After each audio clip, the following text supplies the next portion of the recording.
Yes, जय हिंद। आज का हमारा टॉपिक है ओशियनिक करंट। ओशियनिक करंट बहुत महत्वपूर्ण टॉपिक है और इससे रिलेटेड जो प्रश्न है वो एग्जाम में पुटअप होते हैं।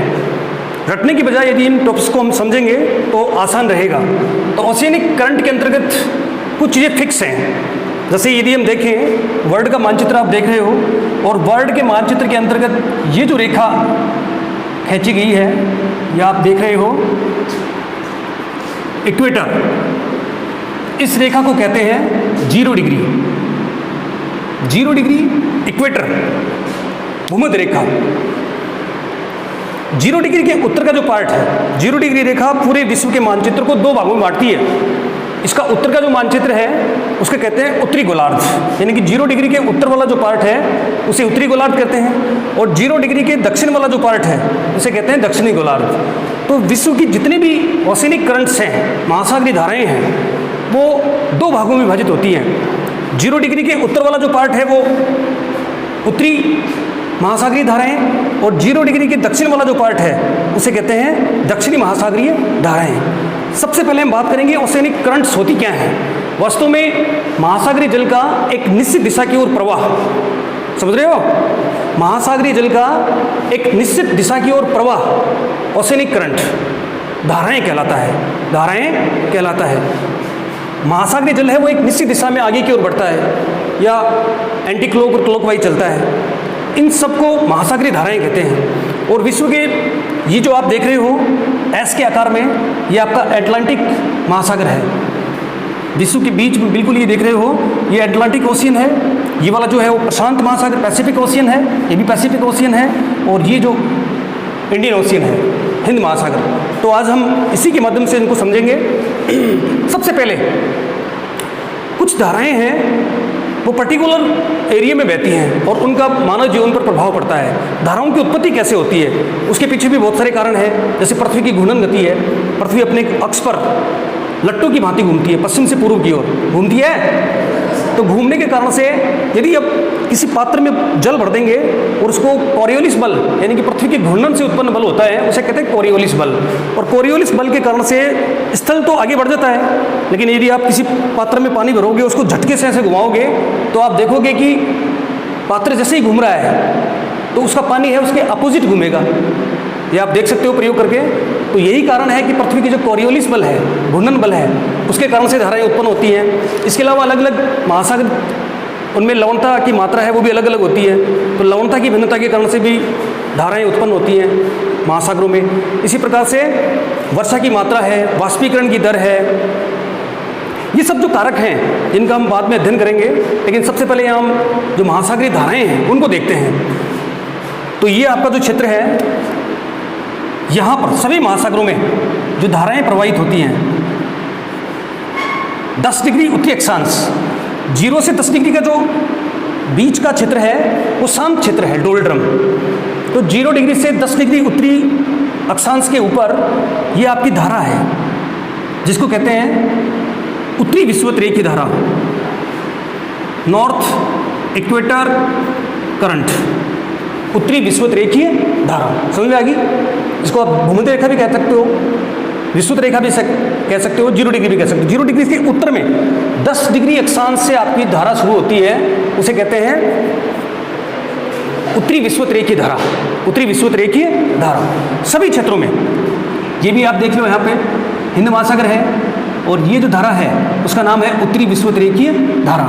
इसी प्रकार से ये आपका पैसिफिक ओशियन है, प्रशांत महासागर है, यहाँ जो धारा प्रवाहित होगी उसका नाम होगा उत्तरी विषुवत-रेखीय धारा। इसी प्रकार से दक्षिण की यदि हम बात करें तो ये वाला क्षेत्र है, उत्तरी गोलार्ध में जो हवाएं हैं वो क्लॉकवाइज चलती हैं। उत्तरी गोलार्ध में हवाएं कैसे चलती हैं? क्लॉकवाइज। फेरेल का नियम ये कहता है कि उत्तरी गोलार्ध में हवाएं क्लॉकवाइज और दक्षिणी गोलार्ध में हवाएं कहाँ चलेंगी? एंटी क्लॉक चलनी चाहिए ना। तो दक्षिणी गोलार्ध में हवाएं एंटी क्लॉकवाइज चलती हैं। एक बात आप निश्चित रूप से कर सकते हो कि जो भी धाराएं 0 डिग्री से उत्पन्न होती हैं, यानी कि 0 डिग्री विषुवत रेखा या भूमध्य रेखा से उत्पन्न होती हैं, और उत्तर की ओर चलती हैं वो सब की सब धाराएं गर्म होंगी। Is that clear? जो भी धाराएं 0 डिग्री से उत्पन्न होती हैं वो सब गर्म होंगी। अब गर्म क्यों होंगी? क्योंकि 0 डिग्री जो अक्षांश है वहाँ पर वर्ष भर सूर्य की किरणें सीधी पड़ती हैं, वर्ष भर सूर्य की किरणें सीधी पड़ती हैं। तो वर्ष भर सूर्य की किरणें सीधी पड़ने के कारण से यहाँ का जल गर्म हो जाएगा और गर्म होकर ऊपर उठ जाएगा, ऊपर उठ जाएगा। और ये जो ध्रुवीय क्षेत्र है, ध्रुवीय क्षेत्रों में पानी ठंडा होकर बर्फ के रूप में परिवर्तित हो जाएगा और नीचे बैठ जाएगा। तो विषुवत रेखा से जो भी धाराएं चलेंगी उत्तर की ओर वो कैसी होंगी? गर्म। क्लियर? 0 डिग्री इक्वेटर रेखा पर कोई भी धारा उत्पन्न होकर चल रही है उसका स्वभाव कैसा होगा? गर्म। क्लियर हो गया? इसी प्रकार से ध्रुवीय क्षेत्रों से कोई हवा धारा है वो विषुवत रेखा की ओर आ रही है तो वो कैसी होगी? ठंडी। क्लियर? अब चलो टॉपिक पे आते हैं अपना। तो ये जो धारा है नॉर्थ इक्वेटर करंट, उत्तरी विषुवत रेखीय धारा, ये आपका अटलांटिक महासागर है। कौन सा महासागर है?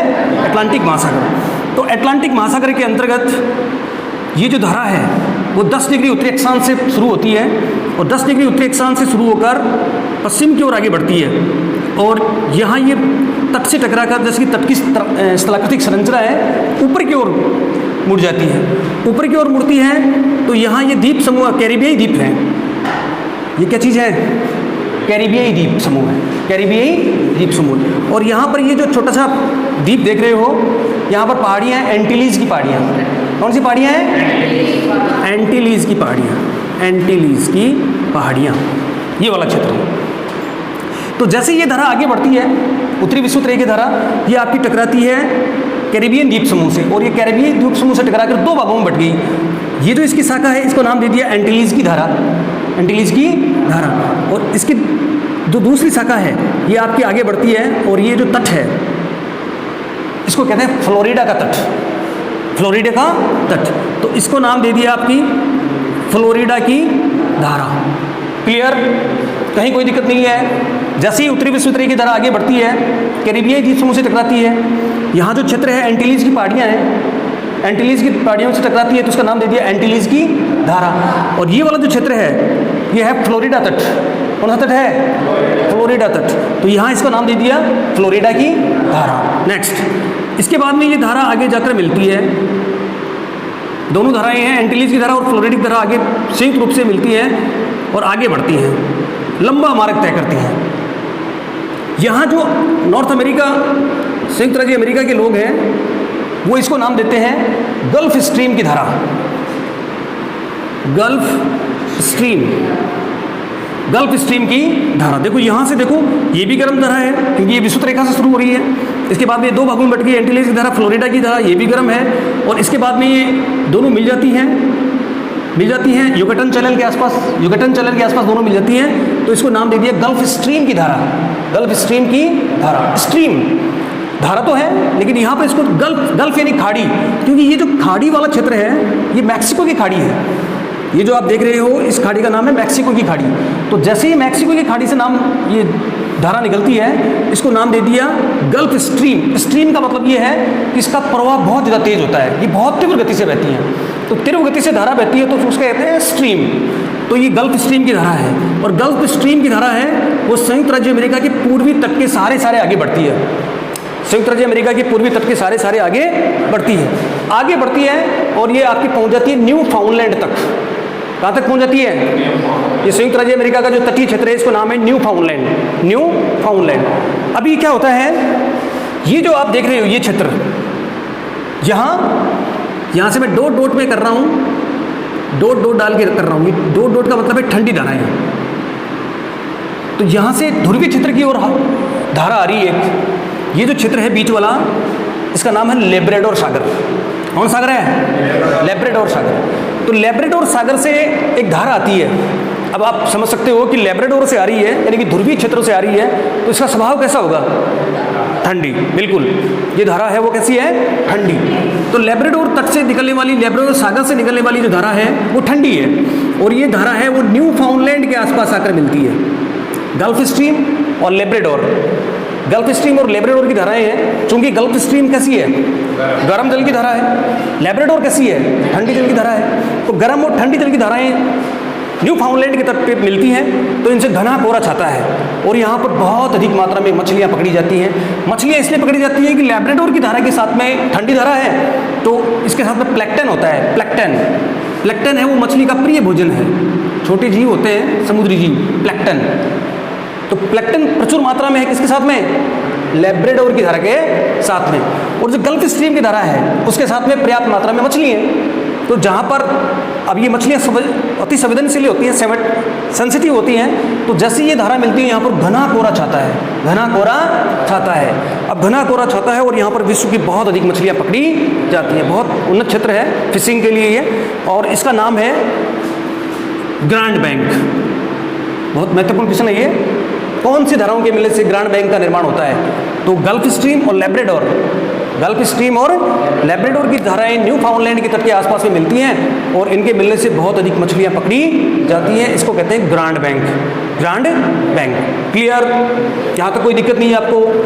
ठीक है, आगे बढ़ते हैं। अब ये भी गर्म धारा है, ये लैब्राडोर की धारा क्या है? ठंडी है। अभी ये धारा है सभी महासागरों में उत्तर और दक्षिण की ओर ड्रिफ्ट प्रवाह। यदि आप अटलांटिक महासागर का अध्ययन कर रहे हो तो आपको नाम देगा नॉर्थ अटलांटिक ड्रिफ्ट। तो यहाँ से नॉर्थ अटलांटिक ड्रिफ्ट, इसका अध्ययन करोगे तो यहाँ आगे साउथ अटलांटिक ड्रिफ्ट, इसका अध्ययन करोगे तो south Indian drift, Indian ocean drift, और ये पैसिफिक ओशियन ड्रिफ्ट। बिल्कुल क्लियर है? इसमें क्या होता है, तो ये गल्फ स्ट्रीम की धारा है, ये प्रभाव में आती है किसके?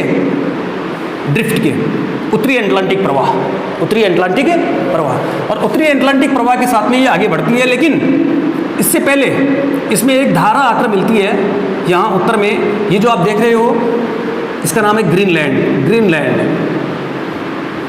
तो ये ग्रीनलैंड द्वीप समूह है। चूंकि ग्रीनलैंड उत्तर में है, ध्रुवीय क्षेत्रों में है, यहाँ से बर्फ पिघलती है, तो जो बर्फ का पानी आएगा वो कैसा होगा? ठंडा। तो ये जो क्षेत्र है ये आपका, इसको ऐसे देखते हैं, ये पूर्वी ग्रीनलैंड और ये पश्चिमी ग्रीनलैंड। तो यहाँ से ये धारा आ रही है तो इसका नाम क्या होगा? पूर्वी ग्रीनलैंड धारा, पूर्वी ग्रीनलैंड धारा। क्लियर? यस और नो?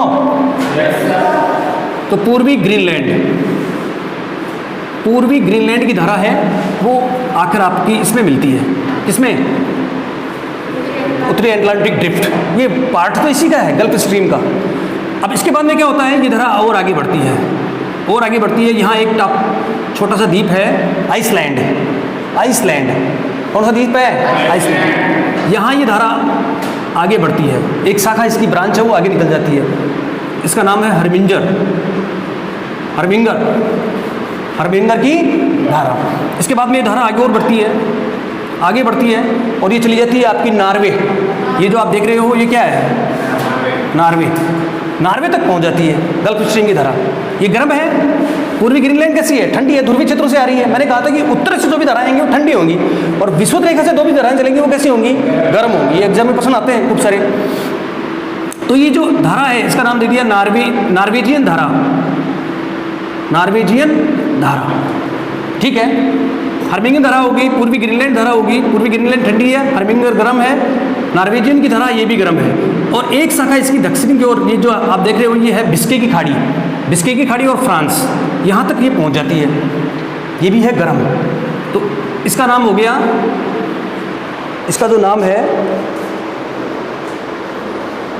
रेनल की धारा। यहाँ इसका नाम है रेनल की धारा। Is that clear? यहाँ ये हर्मिंगर की धारा है, पूर्वी ग्रीनलैंड की धारा, आगे ये आगे तक पहुँच जाती है नॉर्वे की, तो नॉर्वेजियन धारा होगी इसका नाम। इसी प्रकार से ये दक्षिण की ओर मुड़ती है और ये यूरोप वाला क्षेत्र है, फ्रांस और बिस्के की खाड़ी वाला ये जो क्षेत्र है, तो यहाँ इसका नाम दे दिया रेनल की धारा। अब जैसे जैसे ये आगे बढ़ती है और अफ्रीकी तट के सारे, तो ये जो द्वीप क्षेत्र देख रहे हो आप, यहाँ है कैनारी द्वीप। कौन सा द्वीप है? कैनारी द्वीप। तो यहाँ इस धारा का नाम हो जाता है, यहाँ तक पहुँचते पहुँचते ये धारा ठंडी हो जाती है, क्योंकि इसकी एनर्जी है यहाँ से शुरू हो रही है गल्फ स्ट्रीम, तो यहाँ कुछ एनर्जी डिवाइडेशन हो गया इसका, गल्फ इसमें लैब्राडोर मिलती है तो थोड़ा ठंडा हो गया पानी।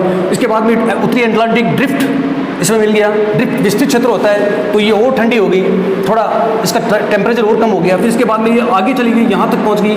यहाँ ये क्षेत्र और थोड़ा मतलब गर्म था लेकिन उतना गर्म नहीं रहा। और ये जैसे ही थोड़ी और आगे मतलब रेनल की धारा से थोड़ा आगे बढ़ती है तो ये ठंडी हो जाती है। तो यहाँ ये जो धारा ठंडी हो गई और इसका नाम क्या है? कनारी की धारा। कनारी की धारा। और कनारी की धारा वापस जाकर किसमें मिल गई? उत्तरी विषुवत-रेखीय धारा में। तो अभी आप इसको रटना नहीं है, इसको समझना है। ये फ्लोरिडा तट है तो यहाँ इसका नाम दे दिया फ्लोरिडा की धारा।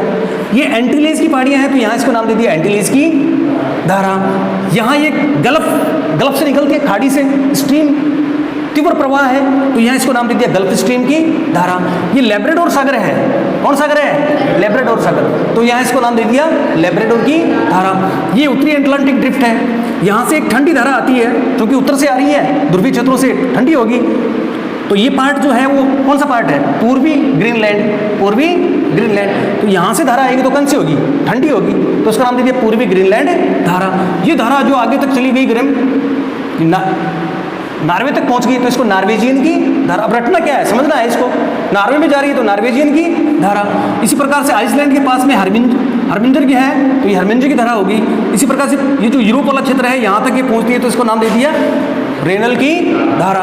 और ये नीचे जब कनारी, अफ्रीका के महाद्वीप का छोटा सा द्वीप है कनारी, तो यहाँ जब पहुँचती है तो ये ठंडी हो जाती है। और ठंडी हो गई तो यहाँ इसको नाम क्या दे दिया? कनारी की धारा। ये बिल्कुल हो गया आपका उत्तरी अटलांटिक महासागर की धाराएं। क्लियर हो गया? रटना कुछ भी नहीं है। अब ये जो बीच वाला क्षेत्र है, ये बीच वाला क्षेत्र, इसको कहते हैं सारगेसो सागर। सारगेसो एक प्रकार की समुद्री घास है। तो ये पूरे क्षेत्र में समुद्री घास उगाती है, इसको नाम दे दिया सारगेसम सागर। सारगेसो सागर ये आपका ग्रांड बैंक है और यहाँ पर भी रेनल की और ये धाराएं हैं। यहाँ पर घना कोहरा छाता है, यहाँ पर भी मछलियाँ पकड़ी जाती हैं। तो ये हो गया आपका उत्तरी अटलांटिक महासागर की धाराएं। रटना कुछ भी नहीं है, बिल्कुल क्लियर है। नीचे आओ। ये जो नीचे वाला पार्ट है 0 डिग्री के नीचे, इसको नाम क्या देंगे? क्या नाम होगा?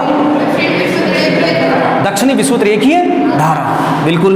और दक्षिणी विषुवत-रेखीय धारा जाके टकराती है आपकी कहाँ? दक्षिण अमेरिका के तट से। दक्षिण अमेरिका के तट से। और ये वाला जो क्षेत्र है कौन सा देश है यहाँ पे? ब्राजील। कौन सा देश है? ब्राजील। तो यहाँ इसको क्या नाम दे दिया? ब्राजील की धारा। क्लियर? कोई दिक्कत नहीं है। ब्राजील की धारा। ब्राजील की धारा आगे बढ़ती है दक्षिण अमेरिका के तट के सारे। यहाँ द्वीप हैं दक्षिण अमेरिका के पास में। अगर आप मानचित्र में देखोगे तो आपको छोटे छोटे द्वीप दिखाई देंगे, जिन द्वीप समूह का नाम है फॉकलैंड द्वीप। क्या नाम है इसका? फॉकलैंड द्वीप। फॉकलैंड द्वीप। तो फॉकलैंड द्वीप से दक्षिण में जो धारा आएगी वो कैसी होगी? बिल्कुल क्लियर है, पहले क्लियर हो चुका। तो यहाँ से जो धारा आती है वो कैसी है? ठंडी। ठंडी है तो यहाँ पर गर्म और ठंडी धाराएं मिलेंगी तो क्या होगा? घना कोहरा छा जाएगा। ठंडे के पानी के साथ में क्या है? प्लैंकटन है जो मछली का प्रिय भोजन है। गर्म पानी के साथ में क्या है? मछलियाँ हैं। तो यहाँ पर भी मछलियाँ पकड़ी जाती हैं। इसके साथ में ये वाला नीचे वाला जो पार्ट है उसको क्या नाम देते हैं? दक्षिणी अटलांटिक महासागर प्रवाह। दक्षिणी अटलांटिक प्रवाह, साउथ अटलांटिक ड्रिफ्ट। बिल्कुल जैसे उत्तरी अटलांटिक प्रवाह था ऐसे दक्षिण में क्या होगा? दक्षिणी अटलांटिक प्रवाह। तो ये आगे बढ़ता है दक्षिणी अटलांटिक प्रवाह और ये जाके टकराता है यहाँ।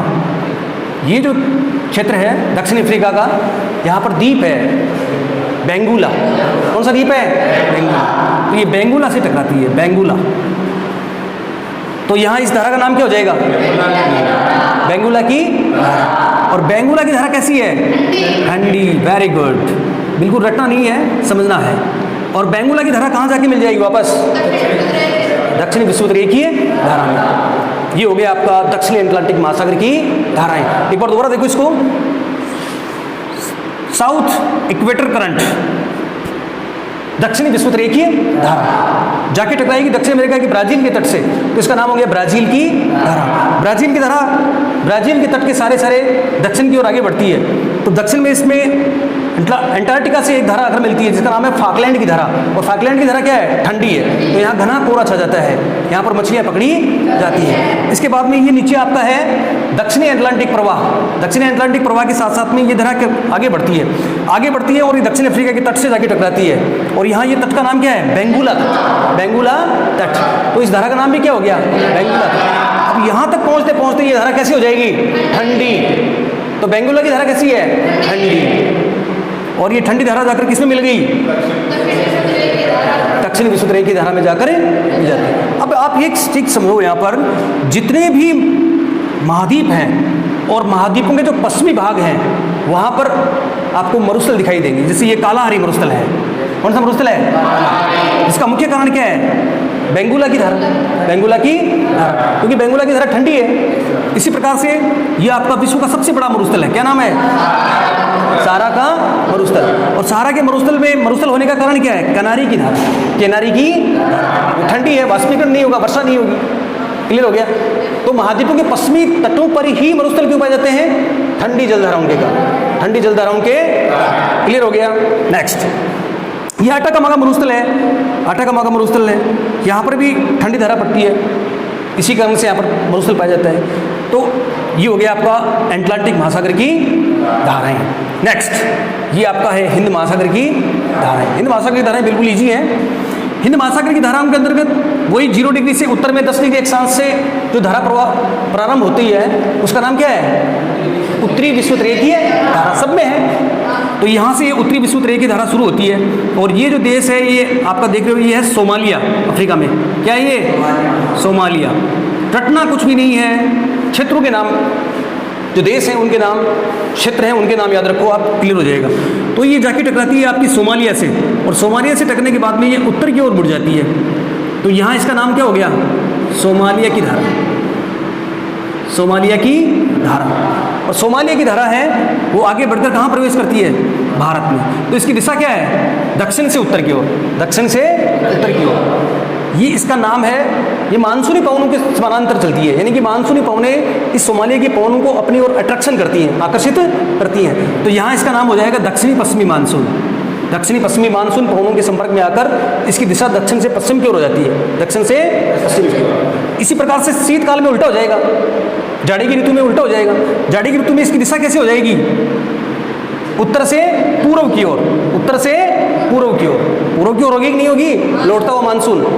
तो ये ऐसा पूरे विश्व में एकमात्र ये जो धाराएं हैं, सोमालिया की धाराएं हैं, इनमें परिवर्तन होता है। 6 महीने ये दक्षिण से उत्तर की ओर चल रही हैं और 6 महीने जाड़े की ऋतु में उत्तर से पूर्व की ओर चल रही हैं।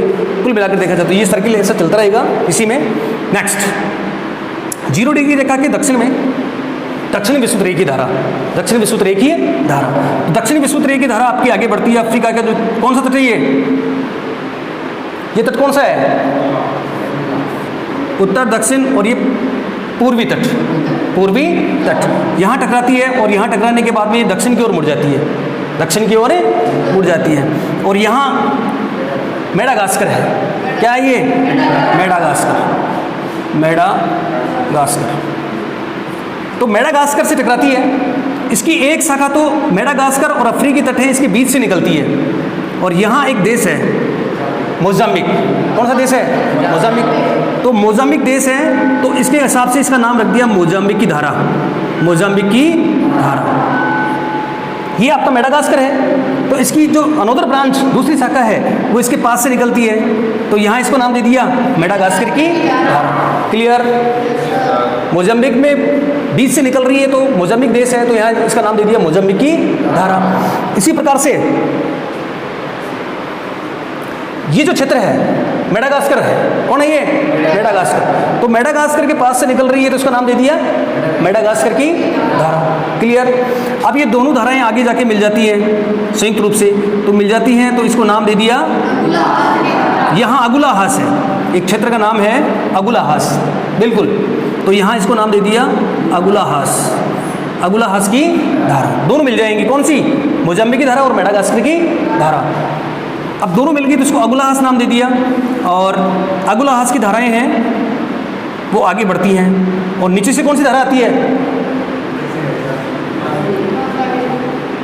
दक्षिणी हिंद महासागरीय प्रवाह, साउथ इंडियन ओशियन ड्रिफ्ट, दक्षिणी हिंद महासागरीय प्रवाह।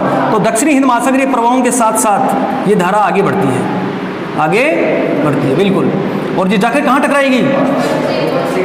ऑस्ट्रेलिया के पश्चिमी तट से, ऑस्ट्रेलिया के पश्चिमी तट से।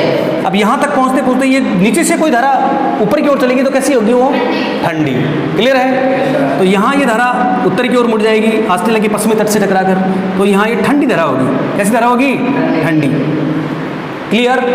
तो ठंडी धारा होने के कारण से इसका नाम क्या है? पश्चिमी ऑस्ट्रेलियाई धारा, पश्चिमी ऑस्ट्रेलियाई धारा।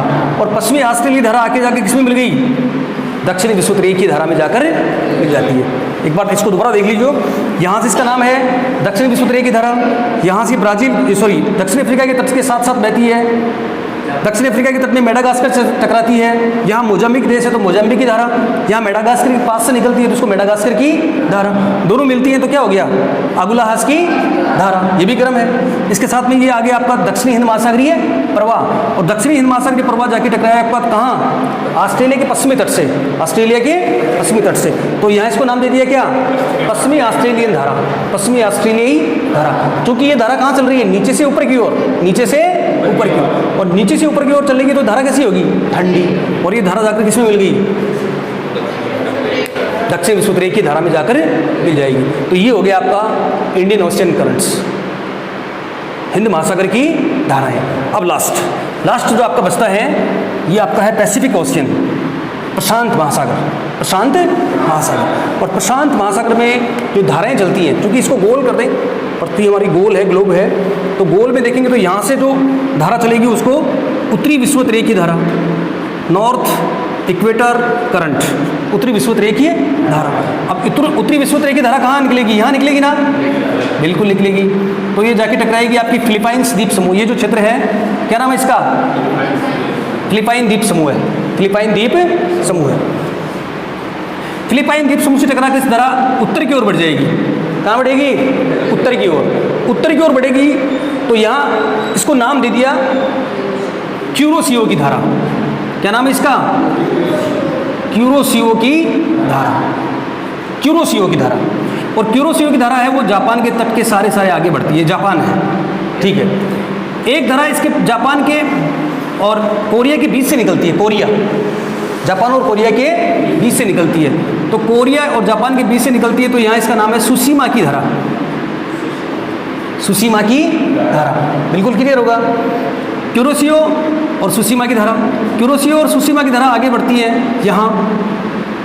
यहाँ जो क्षेत्र है, ये जो क्षेत्र देख रहे हो आप खाली वाला, यहाँ ओखोटस्क सागर, ओखोटस्क सागर। यहाँ से धारा आएगी तो कैसी होगी? ठंडी होगी, बिल्कुल ठंडी होगी ना।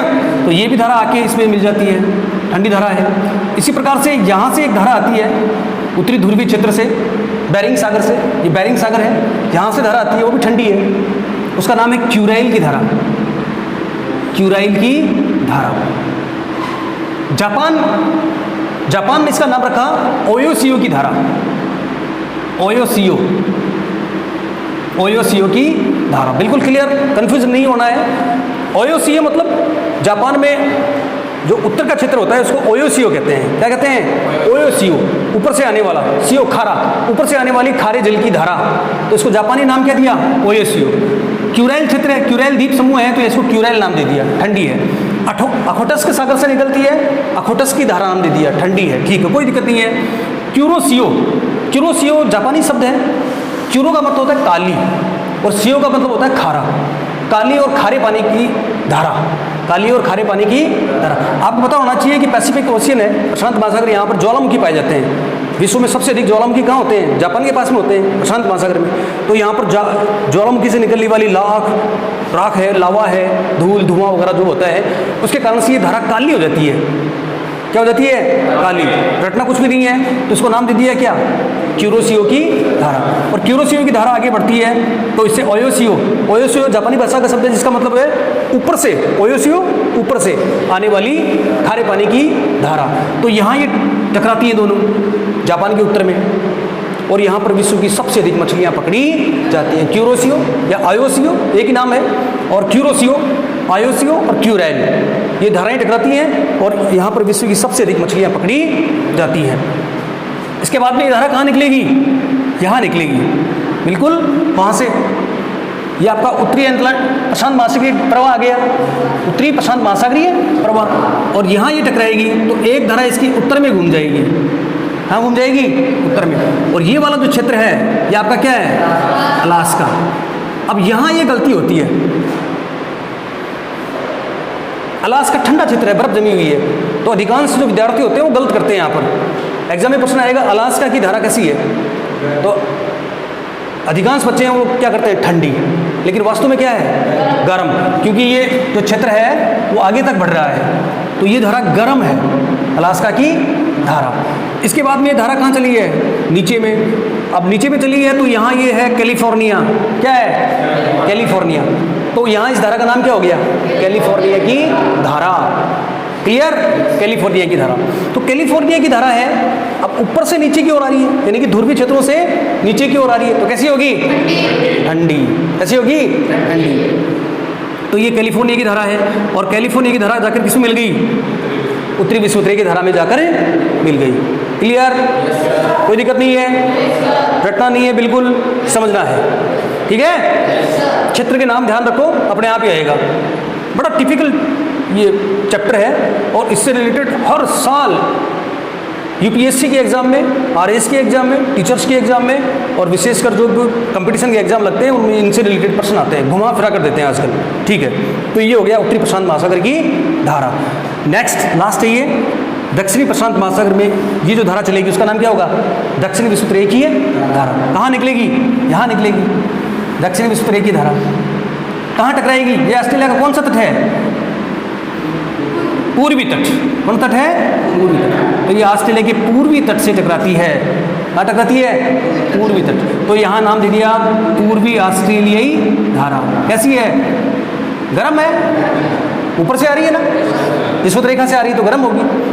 इसके बाद में नीचे क्या है? नीचे आपका क्या है? दक्षिणी प्रशांत प्रवाह। दक्षिणी प्रशांत प्रवाह, दक्षिणी प्रशांत प्रवाह के साथ में आगे बढ़ती है, तो ये पहुंच जाएगी यहाँ आपकी, और जाके टकराएगी कहाँ? दक्षिण अमेरिका से। और ये तट कौन सा है? पेरू तो यहाँ है। दक्षिण अमेरिका के तट से टकराती है, और दक्षिण अमेरिका के तट से टकराकर इसकी दिशा क्या हो जाएगी? उत्तर में हो जाएगी। क्या हो जाएगी? उत्तर में। और यहाँ ये पेरू है, पेरू, जहाँ से एल नीनो ला नीनो की धारा उत्पन्न होती है और भारतीय मानसून को प्रभावित करती है। इसका अलग से वीडियो बना के आपको समझाएंगे। तो ये एल नीनो धारा उत्पन्न होती है पेरू के तट से, तो ये धारा है पेरू की धारा के नाम से जानते हैं, पेरू की धारा। लेकिन ध्यान रहे, यहाँ से भी प्रश्न निकलता है। पेरू की धारा है, इसको सबसे पहले देखा था हम्बोल्ट ने, जर्मनी का एक विद्वान था हम्बोल्ट। कौन है? हम्बोल्ट। तो इसी हिसाब से इस धारा का नाम है तो हम्बोल्ट की धारा भी इसको कहते हैं, पेरू की धारा या हम्बोल्ट की धारा। तो ये हो गया आपका दक्षिणी प्रशांत महासागरीय धाराएं। तो बिल्कुल ये आपको समझ में आ गया होगा। अब इनसे रिलेटेड जो क्वेश्चन है वो एग्जाम से पूछे जाते हैं, कई प्रश्न आते हैं इसमें। जैसे काली धारा किसे कहते हैं? काली धारा, बिल्कुल जो क्यूरोसियो की धारा होती है, क्यूरोसियो की धारा होती है, उसे कहते हैं काली धारा। क्यों कहते हैं? क्योंकि जापानी क्षेत्र है और वहाँ पर बहुत सारे ज्वालामुखी आते रहते हैं, तो ज्वालामुखी का जो लावा होता है, राख होती है, वो इस पानी में मिल जाती है। तो ये यूपीएससी के एग्जाम में बहुत बार ये प्रश्न पूछा गया है, आजकल प्रश्न घुमा के आते हैं। नेक्स्ट, किसी व्यक्ति के नाम से कौन कौन सी धाराओं के नाम रखे गए हैं? व्यक्ति के नाम पर घुमा फिरा के प्रश्न आते हैं। तो व्यक्ति के नाम पे देखा जाए तो हम्बोल्ट, या फिर ऑप्शन दे देंगे कि कौन सी धारा है जिसका नाम व्यक्ति के नाम पे नहीं रखा गया। हम्बोल्ट की धारा है, ये भी व्यक्ति के नाम पे है क्योंकि हम्बोल्ट ने इसका नामकरण किया था, तो इसका नाम दे दिया हम्बोल्ट की धारा। इसी प्रकार से ये जो रेनल है, रेनल यूरोपियन नाविक था, मानचित्र बनाता था ये, तो ये जो रेनल की धारा है इसका नाम भी व्यक्ति के नाम पर है। इसी प्रकार से हर्मिंगर है, ये भी व्यक्ति के नाम पर ही रखा गया है। तो 3 धाराएं हैं विश्व में जो किसी व्यक्ति के नाम पर रखी गई हैं। इसी प्रकार से पश्चिमी अफ्रीकी तट पर प्रवाहित होने वाली धारा कौन सी नहीं है? ये आपका कौन सा है? पश्चिमी अफ्रीका है। अब इसमें दे देगा कि बेंगुला की धारा, कैनारी की धारा, ठीक है। और ये जो खाड़ी है इसका नाम है गिनी की खाड़ी, गिनी की खाड़ी। और उसमें बीच में दे देगा बेंगुला की धारा, सॉरी एगुलाहास की धारा दे दिया, या मेडागास्कर की धारा दे दिया, या मोजम्बिक की धारा दे दिया, तो आप कंफ्यूज हो जाओगे क्योंकि ये बात कर रहा है सिर्फ पश्चिमी अफ्रीका की, न कि पूर्वी अफ्रीका की। तो इस प्रकार के प्रश्न हैं वो भी एग्जाम में पूछे जाते हैं। सर्वाधिक जो ग्रैंड बैंक है उसका निर्माण किन धाराओं के मिलने से होता है? तो आपको बता दिया मैंने, ये गल्फ स्ट्रीम की धारा है, और ये ठंडी धारा कौन सी है? लैब्राडोर की धारा। ये धाराएं मिलती हैं तो उससे क्या होता है? ग्रांड बैंक का निर्माण होता है। इसी प्रकार से ये आपका क्यूरोसियो और क्यूराइल की धारा, ओयोसियो की धारा मिलती है। यहाँ पर विश्व की नंबर 1 सबसे अधिक मछलियाँ पकड़ी जाती हैं क्योंकि प्लेक्टन और मछलियाँ भरपूर मात्रा में पाई जाती हैं। इसी प्रकार से मरुस्थलों के पश्चिमी भाग, महाद्वीपों के पश्चिमी भाग पर ही मरुस्थल क्यों पाए जाते हैं? ठंडी धाराओं के कारण। इस प्रकार के प्रश्न हैं वो भी आपसे पूछे जाते हैं। इसी प्रकार से विश्व की सबसे अधिक तीव्र धारा कौन सी है? तो विश्व की सबसे अधिक तीव्र धारा कौन सी है? गल्फ स्ट्रीम की धारा। काफ़ी लंबा क्षेत्र है इसका, स्ट्रीम यानी धारा, तो एक प्रकार का प्रवाह हो गया, बहुत तीव्र है ये। इनसे रिलेटेड प्रश्न भी पूछे जाते हैं। और उत्तरी गोलार्ध में हवाएं क्या चलती हैं? क्लॉकवाइज। और दक्षिणी गोलार्ध में हवाएं कैसे चलती हैं? Anti clockwise. मुझे पूरी उम्मीद है कि आपको ये जो ओशियंस करंट्स हैं वो अच्छी तरह से समझ में आ गई होंगी। अगर फिर भी कोई दिक्कत है तो आप कमेंट्स करके इसके बारे में और भी ज़्यादा जानकारी प्राप्त कर सकते हो। धन्यवाद।